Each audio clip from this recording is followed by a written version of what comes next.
So this is going to be another movie review. This one's called Silent Rage, 1982. This is going to be another Karate Man recommendation. Giving it 5 out of 5 stars. I love this flick. Very good recommendation by Karate Man for once.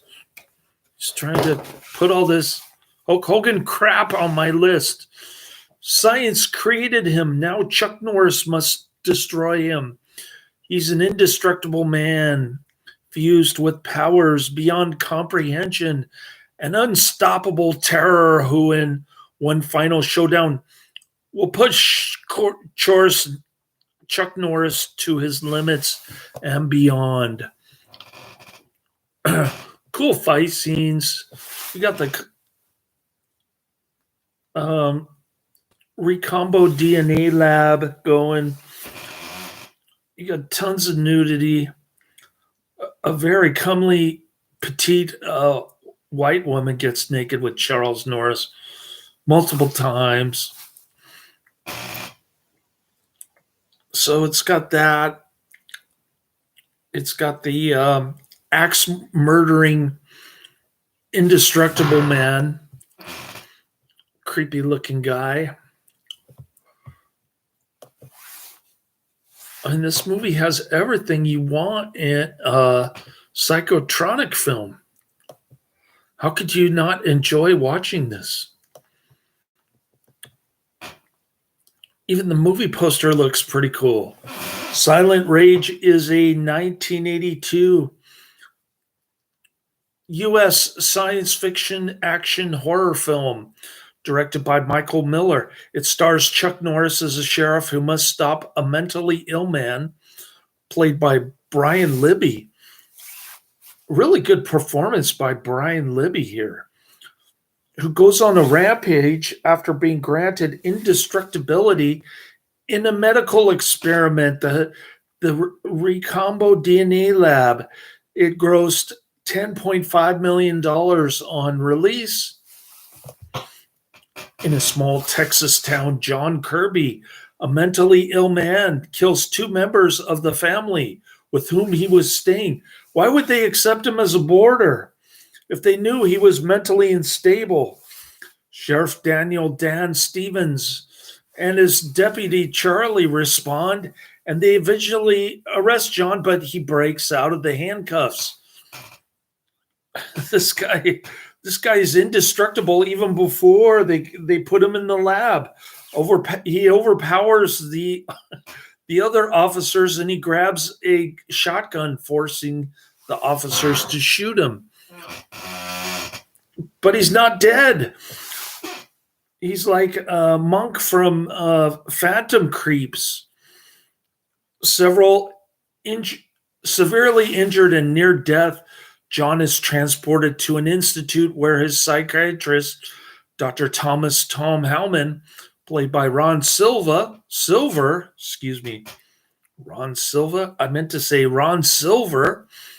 who works alongside with Dr. Philip Spires and Dr. Paul Vaughn, 2 doctors and geneticists.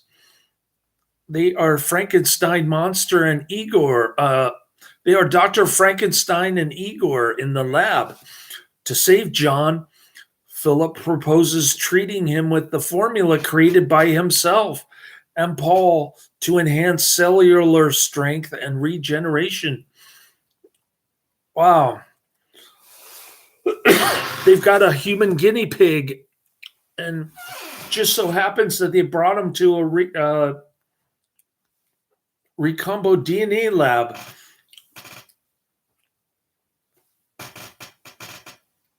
You'd think they'd take him to the emergency room, but no.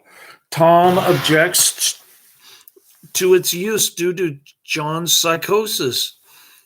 So they're giving a mentally disturbed axe murderer indestructibility in the Recombo DNA lab. And Philip pretends to agree, but later he administers the formula anyway once Tom leaves. Revived and rendered nearly mute but virtually invulnerable, John escapes from the Institute and he tracks Tom to his home, having overheard Tom telling Philip to allow John to die earlier. Well, here's the third kill. Meanwhile, Dan invites Tom's sister, Allison, whom he is romancing, on a trip. Oh, Dan the man. He's got Allison all worked up in bed. They broke up 6 years ago, and now all of a sudden they're in bed naked together on the first date in 6 years. I guess they picking up what they left off. John breaks into Tom's home and the two fight. Allison is very good looking, extremely sexy. Despite shooting John several times and pushing him down a flight of stairs,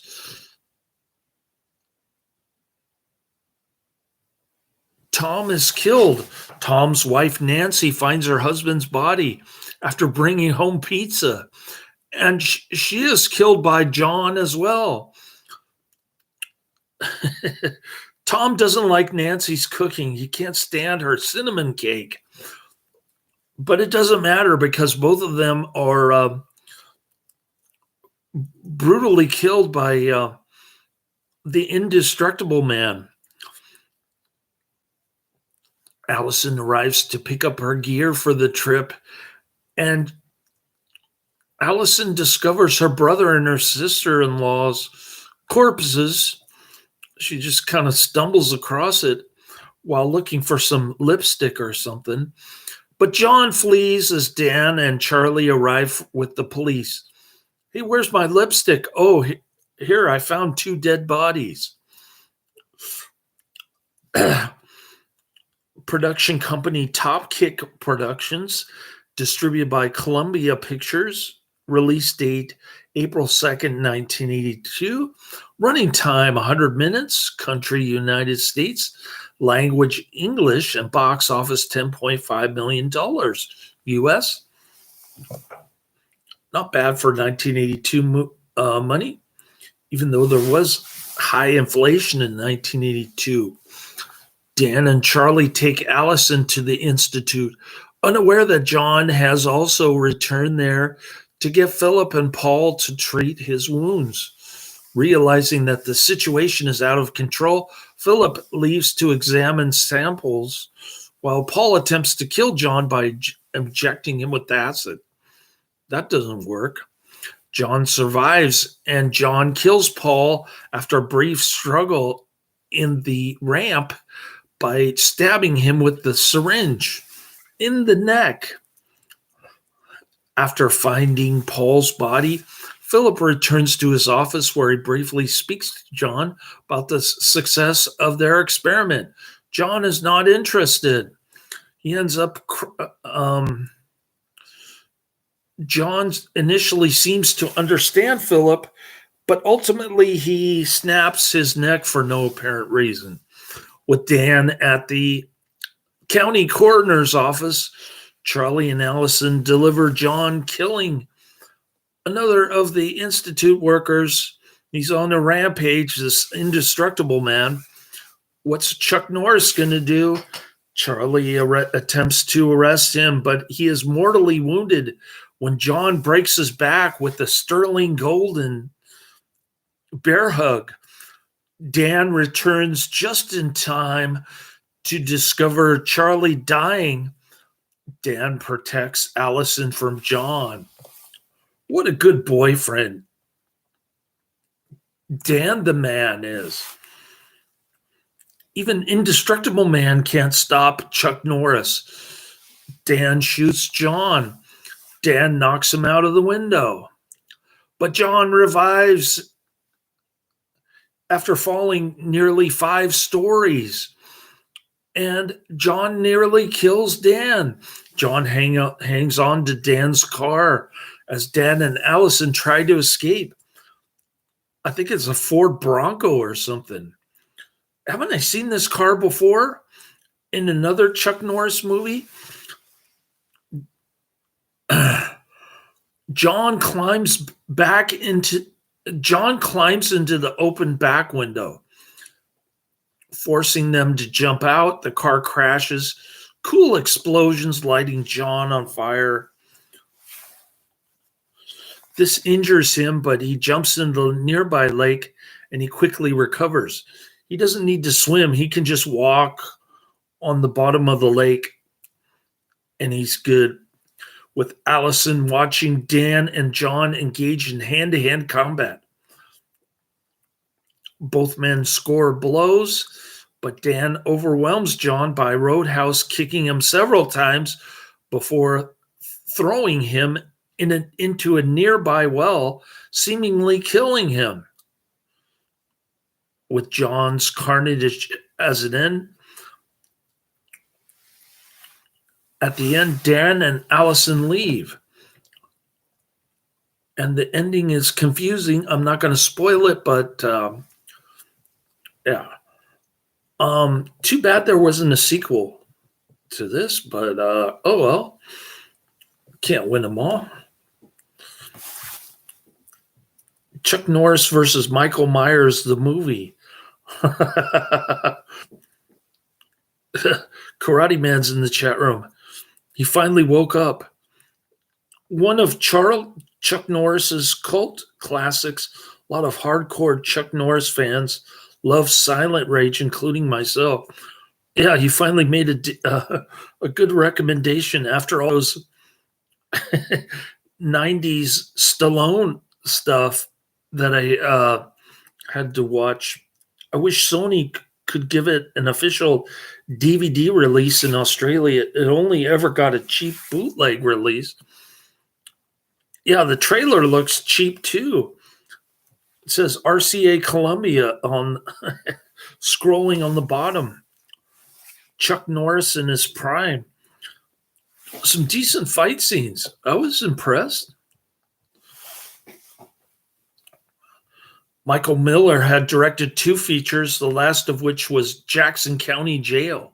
He was offered the film by executive producer Paul Lewis, although he says Tony Under was really the mover and shaker who was essential to the whole thing. He says the reason Chuck Norris wanted to do the picture, and I think it was the reason we all wanted to do the picture, is because it was a major studio picture.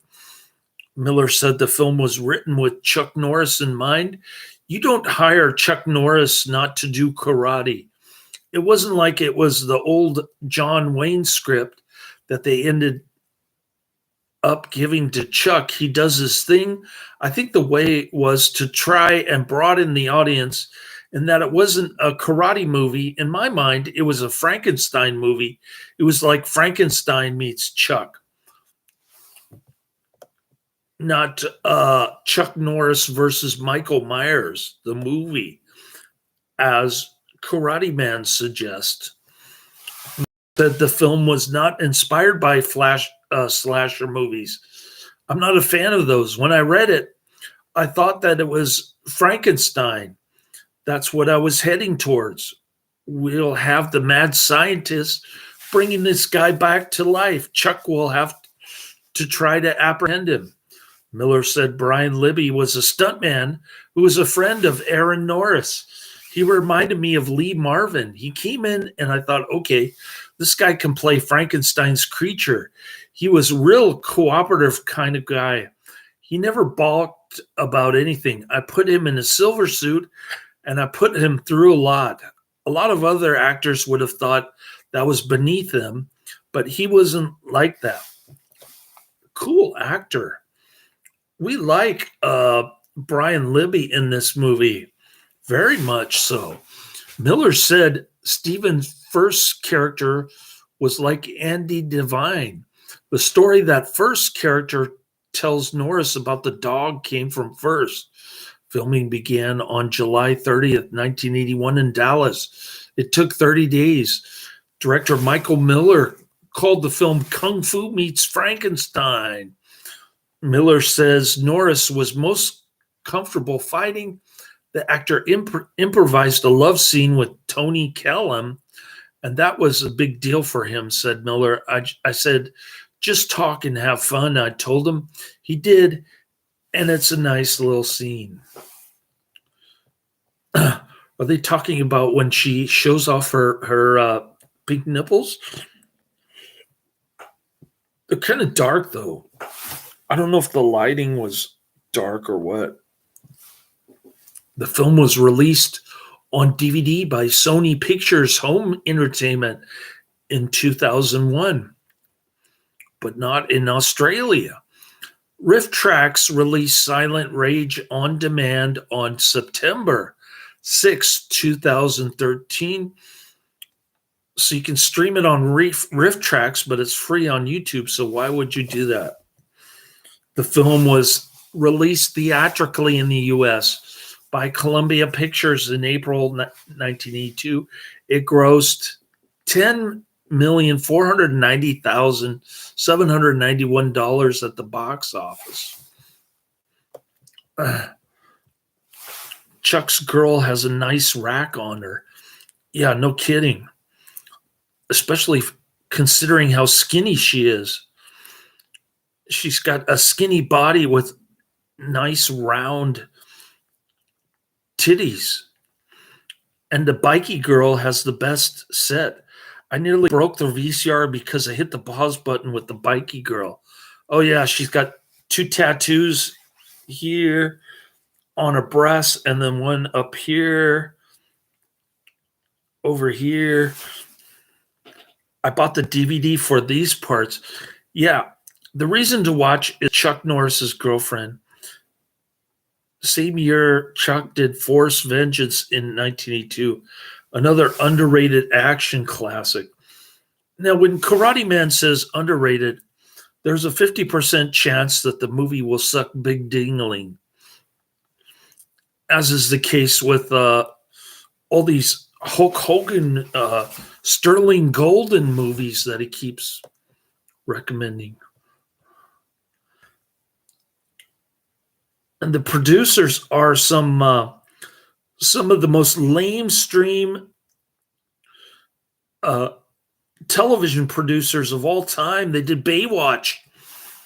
On Rotten Tomatoes, the film holds an approval rating of 67% based on 6 reviews. On Metacritic, the film has a weighted average score of 31 out of 100 based on 6 critics, indicating generally unfavorable reviews. Okay, what's the problem here? You don't like psychotronic movies? What's going on? Variety wrote the film seems as if it were made with the demographic sampler entitled 10 Sleazy Ways to Cash In on the Exploitation Market. Be sleazy, playa, be sleazy. The only trouble is the filmmakers have employed all 10 techniques in one picture. The result is a combination horror kung fu odor woman in peril mad scientist film with more unintentional laughs than probably appear possible in the space of 100 minutes. Right up my alley. Give me more. John Corey of the New York Times thought that the only interesting scenes are those with the mad scientist, as Norris has no screen presence to speak of. We like Chuck Norris doing his monotone acting. His best impression of Jean-Claude Van Damme, or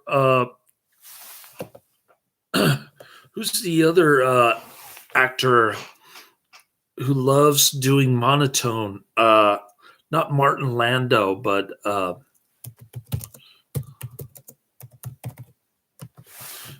who's the other actor?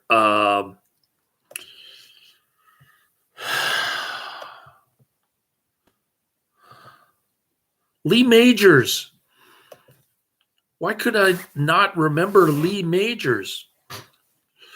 We like Chuck Norris, Lee Majors, Jean-Claude Van Damme.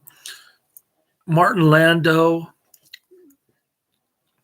Rita Kempley of the Washington Post called Norris's martial arts a curious footnote in a formula horror flick.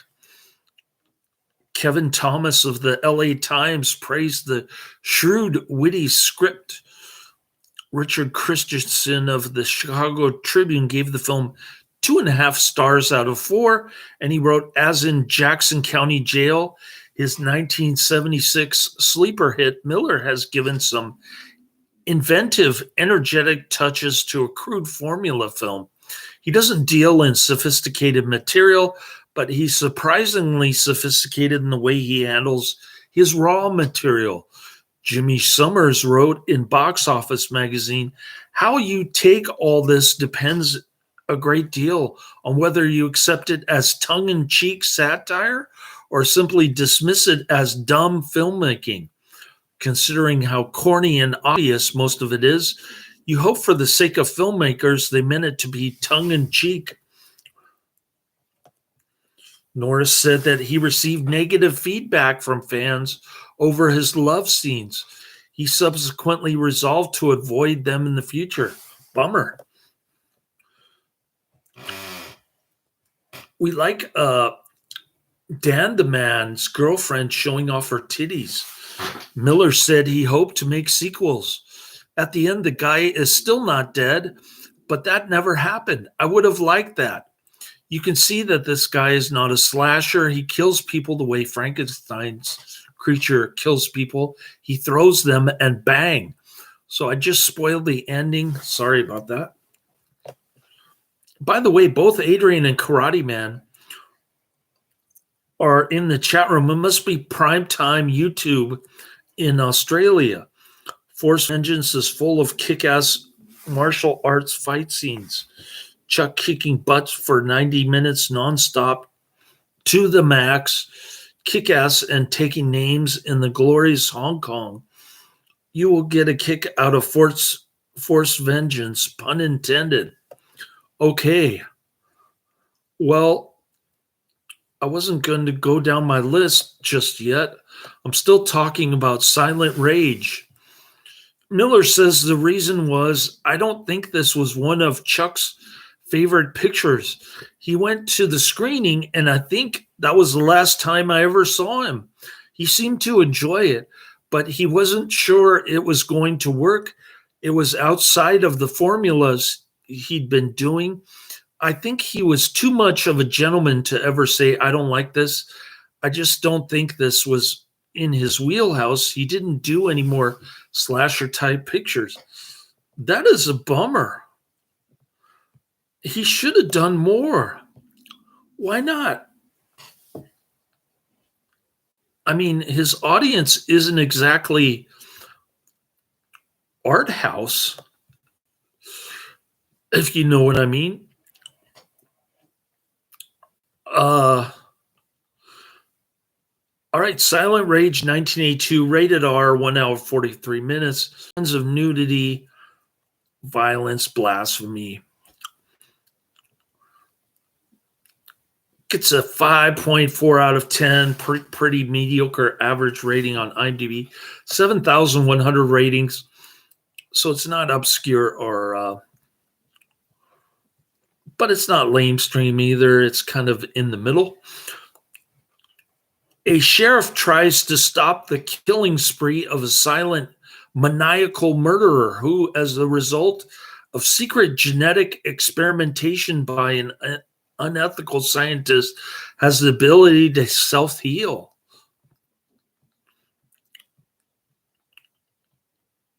More like this, An Eye for an Eye, Hero and the Terror, Force Vengeance, and A Force of One. All of which I've either seen and reviewed, or it's on my list to review later. In the Silent Rage soundtrack, the song It's the Time for Love was sung by Katie Seagal, later Peg Bundy, from Married with Children. She is credited as Katie Seagal. When Allison closes the door that her brother is pinned on, his eyes move as the door closes back and back to their usual position when the door opens. I noticed that. He was supposed to be dead, but his eyes moved. I don't think he blinked, but his eyes moved.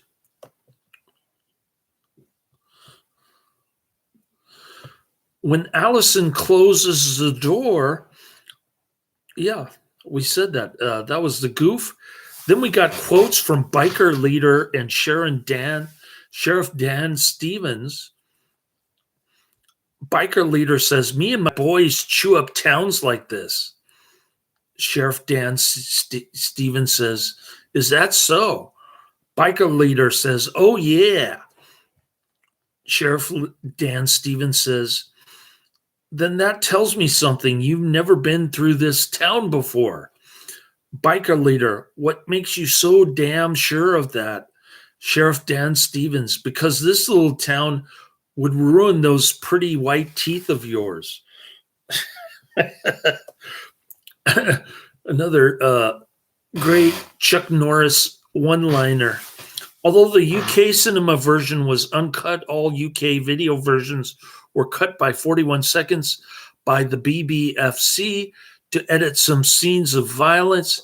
These included an axe blow to a man's head, which occurs right in the beginning of the movie. This movie wastes no time. The terrorizing and murder of Nancy Hallman and the discovery of the corpse of Dr. Vaughn with a syringe in his neck. Another great scene.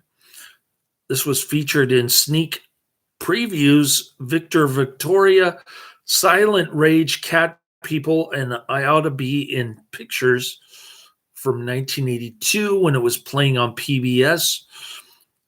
It's soundtracks. It's The Time for Love, music and lyrics by Morgan Stoddard, performed by Katie Sagal as Katie Sagal. So we're going to put music by Katie Sagal on here.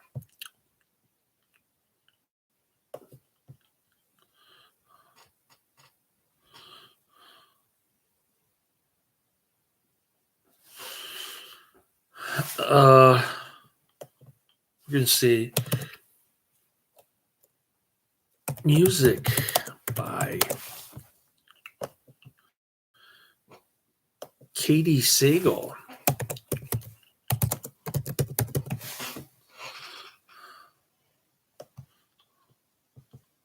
So what?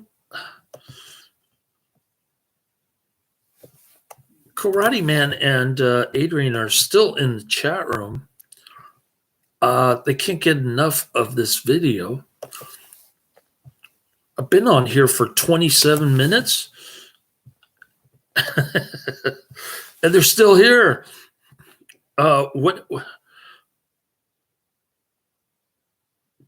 Kick ass and take names in the glorious Hong Kong. Okay, Force Vengeance is underrated because I never ever hear people bring up that movie, especially discussing Chuck Norris movie. Okay. So Karate Man had his Liam Neeson kick and then the Hulk Hogan kick. Hulk Hogan thought he could become a major movie star and cross over wrestling with film, but that didn't work out too well, did it, Karate Man? And now he's on a Force Vengeance kick. No pun intended. Fell under the radar in terms of popularity. Well, we'll see about that. We'll look it up on IMDb and see whether it's popular or not. Force Vengeance. I bought the DVD Force Vengeance, and I also bought the Chuck Norris DVD box set. This is Adrian talking. Action for Life. I thought this was a horror movie. We like Chuck Norris horror movies. I think his last was was a horror flick, right? Chuck Norris horror. You got Silent Rage, and then what was the other? Uh,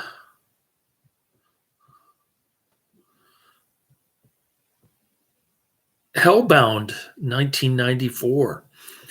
Don't forget Hellbound, another great flick. All right, here's a review from Kerrigan, November 19th, 1999. Kerrigan is giving it a slightly lower rating of 9 out of 10, but still way above the average. The title of Kerrigan's featured review on IMDb is called The Human Terminator. Kerrigan says, I always liked this film and have wanted a sequel to it. You and me both. Yes, it could have been better than it was, but it was fun to watch. Stephen First's character has to be the most pathetic deputy ever. Yeah, there's a fight scene in the bar, and he's talking about how the biker girl flashed her titties at him instead of asking for backup. There really wasn't much of a plot, but it was fun to watch this unkillable guy, and no matter what you do to him, he just keeps ticking like the energizing bunny. It's a fun movie. Yeah, it reminded me of Monk from Phantom Creeps in that respect. Got a load of action movies on DVD. Van Damme, Seagal, Stallone, Arnold, Chuck Norris, Bruce Willis, Dolph Lundgren, Kurt Russell, the list goes on. Oh, you got all the lamestream actors. What about Don the Dragon Wilson and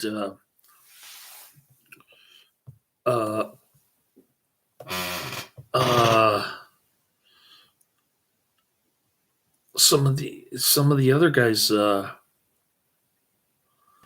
Can't remember their names. No mention of Don the Dragon Wilson. Oh, Dudikoff, David Bradley, Don the Dragon Wilson, Jeff Wincott, the B action movies top 2, of course. Pick the DVDs up cheap now from the salvos and op shops. I'm not much of a DVD collector. I think I have 2 in my library at the moment. But that might change when I settle with the insurance company lawyers later this year. Pick the DVDs up cheap now from the salvos and op shops. Not sure what that means. Okay, going down the list. Number 1, The Man Who Knew Too Much, 1956. Number 2, Mystery Plane, 1939. And number 4, Forced Vengeance, 1982. The movie that Karate Man keeps talking about until the end of time. Jeff Speakman, only one. I would love to get more, but Paramount never released The Perfect Weapon on DVD, which is odd. Okay. These 2 Australian mates are talking about their DVD collections. I think I'll go now, but thanks for coming into the chat room to take a little peep at my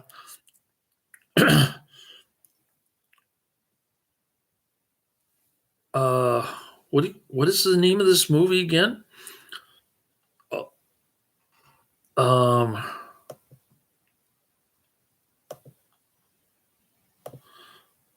It's called Silent Rage. Now I remember. I'll probably forget this movie in about a year, but I still love it. Highly recommended. Check it out.